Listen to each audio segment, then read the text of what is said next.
Welcome to Health, Wellbeing and Lifestyle, where professionals in the field inform, educate and inspire the community to be healthier, more balanced and live the lifestyle they love. Our first guest today is Daniella, and she's here to discuss the topic of the importance of meditation and its misconceptions. Welcome, Daniella. Thank you, Megan. Daniella, a lot of people have heard of meditation. Why is it positive for individuals to meditate? Meditation's been around a long time, right? I know that there are a lot of people who think that meditation is some kind of trend, it's trendy, you know, everyone's doing meditation, so it's something we should get on board with or whatever. But, you know, it's a 5,000-year-old fad, let's say that. And every culture on the planet has a form of meditation. It's important, first of all, to find the right meditation that suits you. And there are many out there. And when you find what's right for you and you practice that, and it's a regular practice, then you will start to feel, see, sense so many benefits, not only in your physical body, but in your material life, I guess. You know, your environment, your relationships improve, your health improves, your creativity improves, so many things improve because what meditation helps us to do is to get into that space of calmness, basically. And that's what meditation helps us to do, become better at life. Because then we're not reacting to things, we're responding. Right? And when we come from a response, we're going to make much better decisions that will benefit us. So there'll be also less stress in our life. And as we know, stress causes a lot of, you know, imbalance in our bodies and in our lives.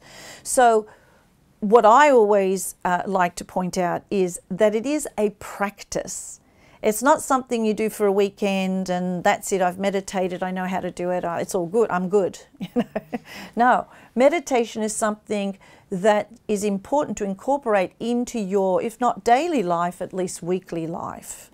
So that over a period of time, it does become something that is very much a part of your routine, and consequently, as I said, over time, you will see the benefits of that. Not only see it, but reap the benefits of that, right?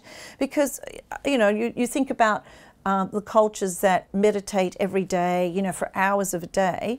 Well, they're doing that for a lifetime. You would think by now they'd be pretty good at it, you know. But no, they keep doing it. And why is that? Why is it that they keep doing it? Because it's a practice. It's not a religion. It's not a philosophy. It's a practice. And the reason why we practice is because there's always somewhere deeper to go within ourselves. And the deeper we can go, the deeper we're going to learn about who we are, who we truly are, which means what are our core values? What are the things we like and dislike? How am I feeling in this moment? How am I responding in this moment? So that you can ask yourself all the right questions to then, as I said, make healthier choices. Daniella, although a lot of people have heard of meditation, it appears that there's a few misunderstandings around it. Oh yeah, there's a lot of misconceptions around meditation. And if you Google what is meditation, 1 million, 2 million sites will come up telling you what meditation is and what the benefits of meditation is, because there's many of them. You know, they use meditation for a lot of health benefits, mental issues, just a healthier, balanced lifestyle. However, there are many people out there, they create these excuses because they believe they're not good at meditation, or meditation is a religious thing and I'm not religious. I don't want to do mantras. Well, you don't have to do mantras, you know. I don't want to sit still for that long, or I can't sit still for that long. My head doesn't stay still. I can't sit and meditate because, you know, I overthink. All the more reason to do it, right, first of all. And other people, well, I'm not well, or I don't have the time. Don't have the time is a big one. So if you can't find 15 minutes in a week to meditate, you know, then you're not really taking care of yourself, right? So these misconceptions, because as you know, in life, we conceptualize everything in life, right? Everything we believe, our beliefs are based on concepts that we have believed. I mean, I recommend at least 15 minutes a day, which is what I try to do personally. And some days I'll do 15 minutes. Sometimes I do an hour. depending on what I have, and sometimes it's 5 minutes. And the other concept, the misconception about meditation is that you need to be sitting. No, people meditate when they're doing something they love. So a lot of times when people are gardening, for example, you know, whenever you're in the moment and you're really connected to what you're doing, like, you know, men who tinker away at cars and the hours go by, or it can be even while you're washing the dishes, you know, you're just washing dishes and there's nothing in your mind, you know, or you're just there with the dishes. That's meditating. That's mindful meditating. Because mindful meditating is you are absolutely aligned with the moment. And you are completely aware of what is happening in the moment. So you're aware of everything you're doing, but you're not connected or you're not attached to anything that's happening. For our viewers at home, Daniella, what can they do straight away to start their meditation journey? Well, right away, all they need to do is just sit, you know, find a quiet moment in the day, and all they need to do, and if they want to play music, that's fine too. You know how some people like to have some nice gentle music behind. But the main thing is, if you can sit even for 5 minutes, and all you need to do is just focus on your breath. That's all.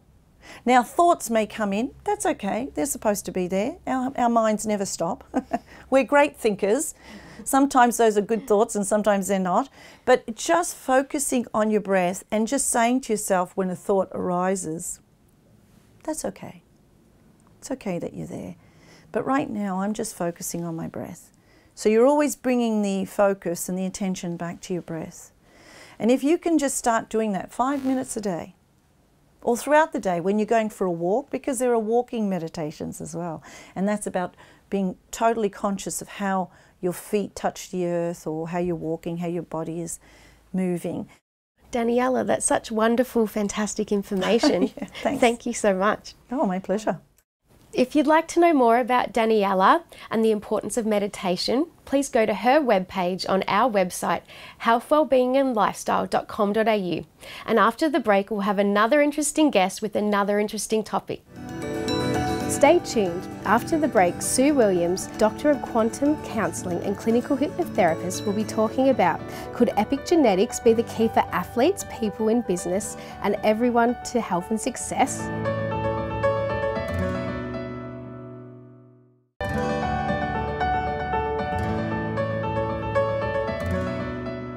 Welcome back. Our next guest, Sue Williams, is a Doctor of Quantum Counselling and a clinical hypnotherapist, and the topic we'll be discussing is, can epigenetics be the key for peak performance in athletics, business and our everyday lives? Welcome, Sue. Thank you. It's a pleasure to be here. Sue, may you explain a little bit more about epigenetics? It's becoming a little bit more well known, but a lot of people have never heard of it. So it is based on your genes, like you have a genetic sequence in your DNA. But we have the epigenetic, which is actually something that we can change. It's all to do with switching on and off the genes in our DNA sequence. So the DNA itself doesn't change. The actual genes that are on the DNA strand are the same, but we can turn them on and off. Unconsciously, it can happen to us by our environment, by our thoughts, because our thoughts control our physical being. If we live in a very built-up area and we're breathing in car fumes all day, if we're near factories, we're breathing in the toxins from the factories. Of course, there are regulations now so that these things aren't as bad as they used to be. They tend to build up over time, which is a problem. That affects our genetic makeup a lot. And the great thing about epigenetics is that we can change that genes, whether they're turned on or off, which affects our health, our well-being, our reality. So it's a very interesting field, and if people are keen to find a bit more, you'll get a lot if you just Google epigenetics. It's an up-and-coming science with a lot of research going on. Why is it the key to our health and success? It's because we are in control. We don't have to be seeking outside assistance, we can start with ourselves. We can do the things that are going to improve our wellness. And that can start with our diet. If we choose organic produce rather than produce that's potentially been sprayed with pesticides and even growth hormones, that type of thing. If we can go back to as natural a diet as possible, and that doesn't mean excluding meat, because you can get responsibly sourced protein in a number of ways, including meat. You just have to look for it a bit harder. But we can do that. That's such an easy way to do it. Unfortunately, it is a bit more expensive because it's not mass produced. But not mass produced can often indicate that it's going to be a lot better for us because it's done in smaller batches with more care. So that's one easy way. Another way is to remove heavy metals from our system, because they can have a real impact on the way our cells operate. They interrupt the natural flow, the natural development of our cells. And if we look back into earlier times when a lot of the older houses had lead paint, we know the damage that was done to young kids who were exposed to lead and the mercury in the fish. So this isn't new. This is something that's been happening for a long time and research has been done into it. But now we're fortunate that we can purchase the heavy metal test kits. And once you've found out what the heavy metals are in your body, you can use natural substances like zeolite, and there are plenty of supplements out there that you can purchase, and rid yourself of these toxins. So that's a really good step forward. Drinking purified water, because these days there's so many impurities in our tap water. I would say don't turn to plastic single-use bottles, but buy a processing machine for your house. Even those bottles and jugs that purify the water, they're going to be so much better than you drinking the straight tap water, and a lot kinder on the environment than relying on plastic bottles. But this is all proactive stuff that we can do for ourselves. And by improving the way we live, then we improve the way our genetics work as well. That's really interesting, Sue. Do you have any advice for our viewers going forward? Yes, and the amazing thing is that when we're dealing with epigenetics, we can do it all ourselves. We can change our diet so that it's a better diet, less processed, and it's all this sort of thing is in line with what we do to try and stay healthy anyway. But if you do the testing to get rid of the heavy metals, improve your diet, improve your exercise, because that will improve your whole body well-being. So, and by doing that without even realising it, we're improving the way our genetic code works. And we can overcome these diseases that are passed down from generation to generation, like cancer, type 2 diabetes, heart disease. You'll see families that you've got generation after generation that have had this problem. It's caused by which of the genes is switched on and off. Improve your lifestyle, improve your health, and you have every opportunity of changing that, and you'll be the one that stops it. And if you're young enough, you'll be able to pass on this new genetic code, the way it's switched on and off, to your kids. And that's the amazing thing, that you can be the person who's changing, making the change for the people in your family, your downline, if we can call it that. But again, there are plenty of experts out there. If you need help at all with changing your diet, with changing your exercise regime, just look for experts in particular fields and get them to start helping you. And then once you are on that track, your body feels so much better that you really just want to keep doing it. You can break out every now and then, because if it's a very strictly regimented life that you lead, then you're probably not going to be as joyful as you want to be. So you can still include those naughty things every now and then. You can have a glass of wine. You know, you can have that chocolate if you really need to. But it's looking at the big picture. How do I live my life? I try and avoid the toxins. I try and have a good diet. I keep the exercise going. And that's more important as you get older. Just keep that exercise as much as you can.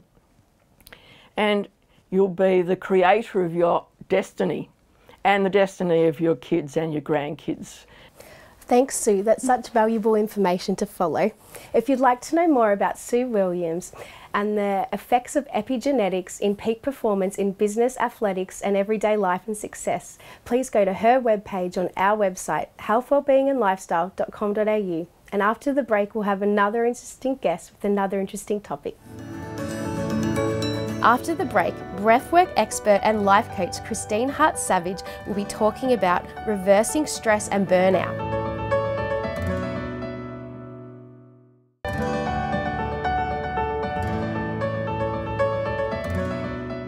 Welcome back.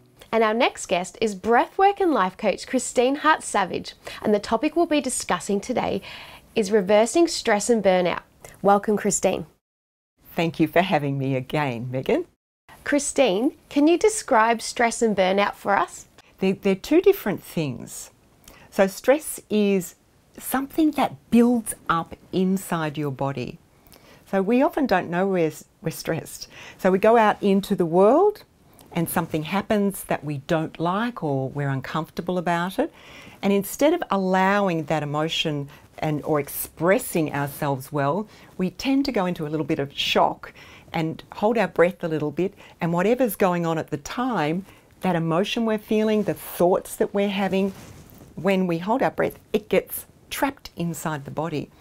So then we go home and the next morning we get up, we go back out into life and we have some other stressful things happen and it starts to accumulate in the body. So stress literally builds inside us, it builds in the body. And the cells, the cellular memory holds it.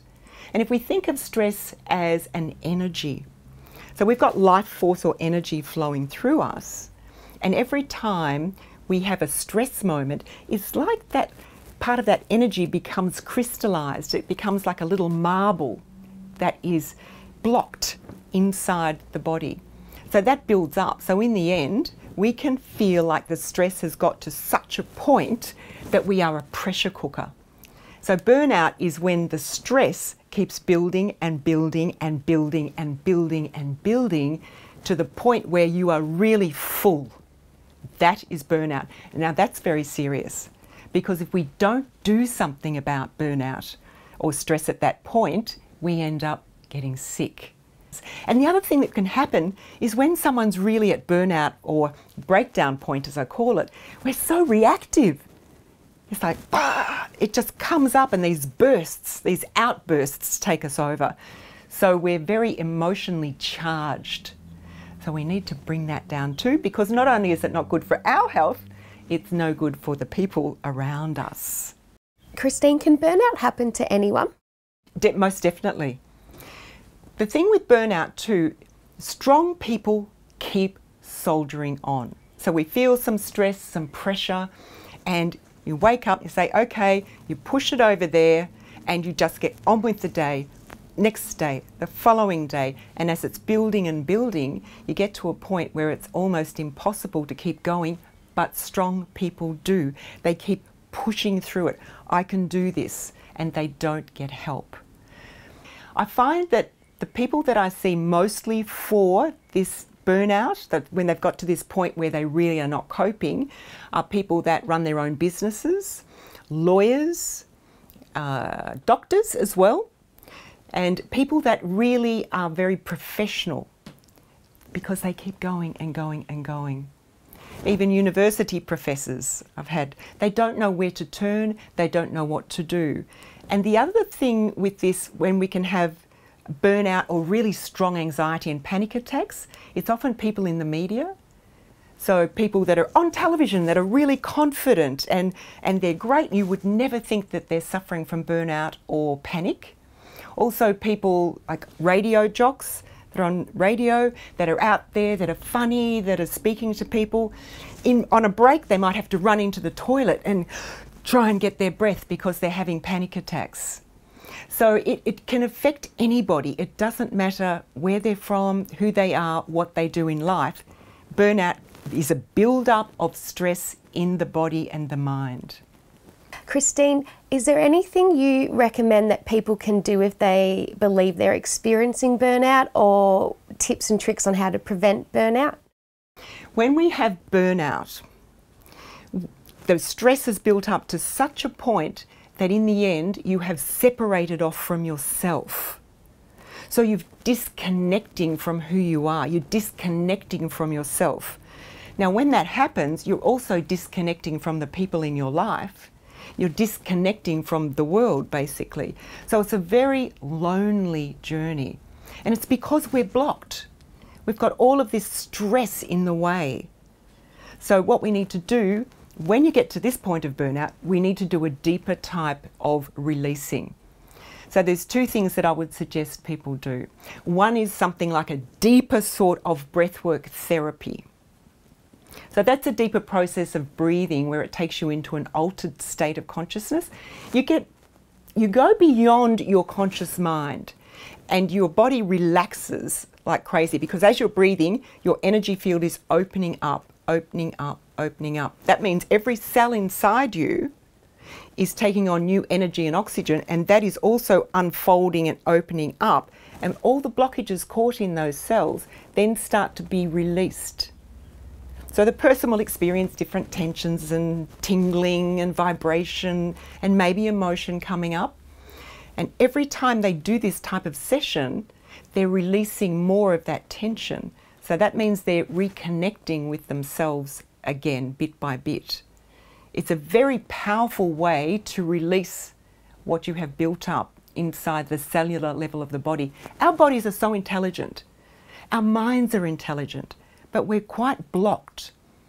The thing that I find is that we're fragmented. So the mind is saying one thing, the emotions are something else, the body's in tension, and the soul or the spirit is, we're all out of whack. When you do deep breathwork therapy, it brings you more into alignment. That's why people feel this incredible calm come over them towards the end of the session, because they're lining up between their spirit or soul, their mind, their emotions, and their body. And when they leave, they can go out into the world feeling much more relaxed and much more connected to themselves and in balance. So that type of therapy is what people need to start releasing that deeper cellular level of burnout. We need to really reverse that burnout. And then as well as that, I would suggest people have a daily program. And they definitely need to learn to breathe correctly, so they need to find a good breathing coach. And I know one of those.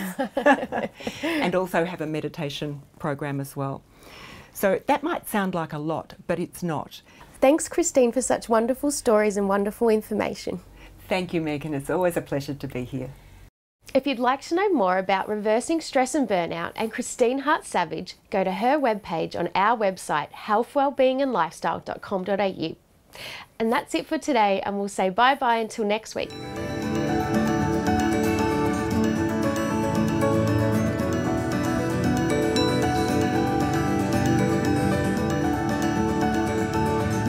If you'd like to know more about our show, please like us on Facebook, follow us on Instagram, and subscribe to our YouTube channel.